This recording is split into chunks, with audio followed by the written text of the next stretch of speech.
Apa kabar peraih mimpi? Ya, tentunya selalu dalam berlimpahan ya. Bagaimana sih uang bisa datang? Mungkin berduyun-duyun kepada kita dan mereka datang dengan sukacita. Ya, di kali ini kita bahas itu ya. Kita diskusi bareng ya, bukan saya menggurui, bukan saya mengajari, tapi saya berbagi. Jadi nanti teman-teman bisa simak video ini terus. Mungkin kalau mau mempelajari lebih dalam bisa simak video-video yang lainnya. Dan bisa kunjungi juga di channel pribadi saya. Dan itu nanti banyak banget hal-hal yang bisa membangun teman-teman, apalagi mindsetnya. Biar kita bisa mudah banyak uang dan kita bisa mencapai apa yang kita inginkan. Karena apa? Law of Attraction itu tidak mengenali siapa kita.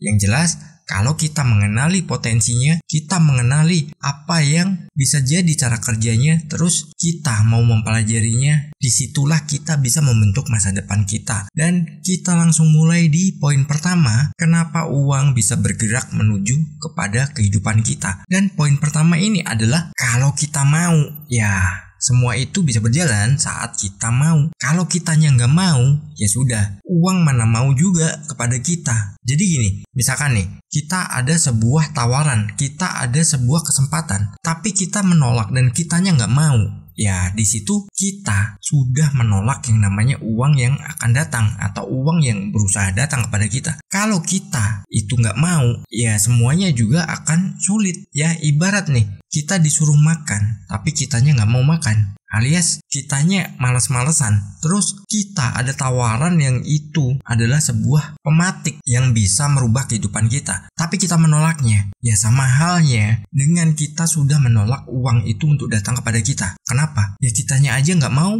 uangnya juga nggak mau dong datang. Atau mungkin dalam pikiran kita, udahlah gini-gini aja, malas-malesan aja, terus uang itu datang tanpa kita berusaha sedikit pun, atau kita mau melakukan sesuatu yang itu memang menghasilkan, maka kita sudah menyatakan diri kita itu tidak mau, ya. Jadi tidak mau uang itu datang. Dalam artian peluang tersebut itu bukan hanya sesuatu yang harus kita lakukan secara fisik. Kita bekerja, terus kita melangkah kemana, itu secara fisik. Dan itu menguras tenaga kita, bukan seperti itu. Yang namanya peluang itu banyak banget ya. Bahkan mungkin Anda bisa mengerjakan sesuatu hanya dari rumah. Bisa juga Anda mengerjakan segala sesuatu yang itu pekerjaan Anda itu dari mana saja. Karena apa? Sekarang eranya udah maju. Kita bisa bekerja dengan alat yang kita punya. Saya yakin teman-teman yang menonton video-video saya atau yang menyaksikan YouTube ataupun sosial media lainnya ataupun mencari informasi pasti memiliki yang namanya smartphone. Karena semua sudah tergeser dan kita jangan hanya menjadi orang yang hanya bisa menerima sesuatu tapi kita tidak mau ikut menjadi pemain di dalamnya. Lalu setelah itu kita komen-komen gak jelas, kitanya yang gak mau melakukan perubahan dari segi yang kecil.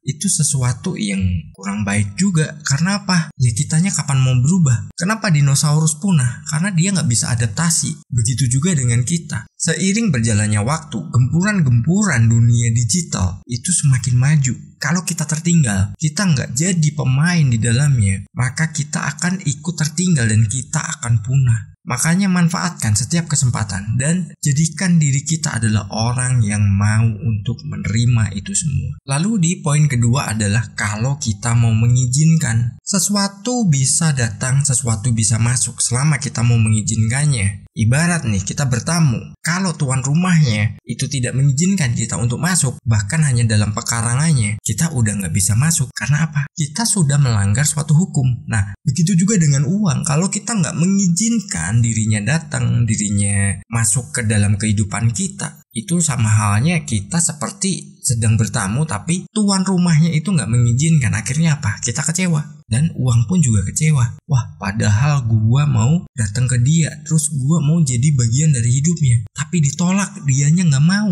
Ya sudah, dianya nggak mengizinkan. Mau apa lagi? Cari yang lain aja. Nah, itu filosofinya ya mungkin sederhana, tapi dalam kehidupan itu dalam banget. Dan itu bisa kita jalankan sebenarnya nggak perlu bersusah payah. Karena apa? Kita memprogram pikiran kita bahwa uang itu mudah datang. Terus setiap peluang kita bisa ambil. Nggak harus peluang yang besar ya. Jadi peluang sekecil apapun ambil dulu selama itu tidak merugikan. Tapi kalau itu merugikan, menyita waktu, terus membuat Anda harus mungkin meyakinkan orang dengan begini begitu, itu bisa dipertimbangkan. Tapi kalau peluang itu memang Anda suka, peluang itu memang bisa Anda terapkan, ya Anda terapkan. Karena itulah yang akan merubah hidup teman-teman. Dan tentu saja itu membuat uang akan selalu bergerak kepada kita. Uang akan menghampiri kita. Selama kita memiliki mindset yang bagus tentang uang, maka uang itu akan mudah kita pancing. Pancingnya dengan apa? Ya, kita punya pikiran. Terus kita lakukan sebuah tindakan. Gak harus capek-capek kok. Sekarang pekerjaan banyak banget sebenarnya, hanya saja kadang kita nggak peka ya. Terus kita lanjut di poin ketiga.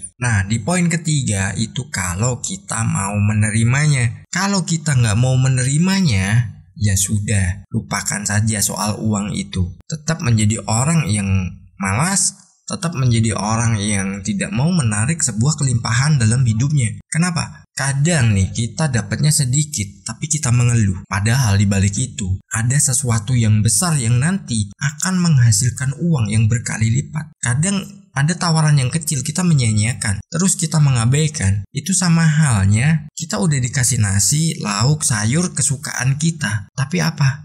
Porsinya kurang, males. Nah, dari situ udah akhirnya nasinya basi, lauknya basi, sayurnya basi, gak kemakan akhirnya. Begitu juga dengan yang namanya kesempatan, yang namanya peluang. Itu kalau kita sia-siakan, dirinya akan basi. Begitu udah diambil orang lain menjalankan dan orang lain berhasil, kita hanya jadi penonton lagi dan kita gak akan ada perubahan lagi. Dan kita mau masuk pun sudah terlambat. Ingat, setiap peluang itu hampir tiap detik mondar-mandir di depan kita. Hanya saja kita kurang peka. Terus kadang kita kurang sabar. Melakukan segala sesuatu memang butuh kecepatan. Law of attraction menyukai kecepatan. Tapi law of attraction kita juga harus melakukan yang namanya penyempurnaan. Nah, penyempurnaannya di sini adalah kita misalkan nih pengen menjual sesuatu. Kita harus melakukan evaluasi dulu. Produkku kurang gimana? Terus hasilnya bagaimana?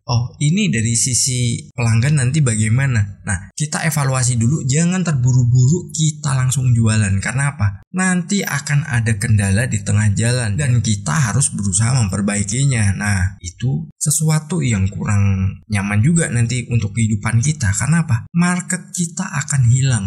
Market kita akan tertinggal. Sedangkan kompetitor itu banyak banget. Jadi ada beberapa hal yang mungkin teman-teman bisa terapkan ya. Yang pertama itu harus mau. Yang kedua kita harus mengizinkan. Dan yang ketiga itu kita harus menerima seberapapun itu. Dan saya tambahkan lagi, jangan lupa raih mimpimu.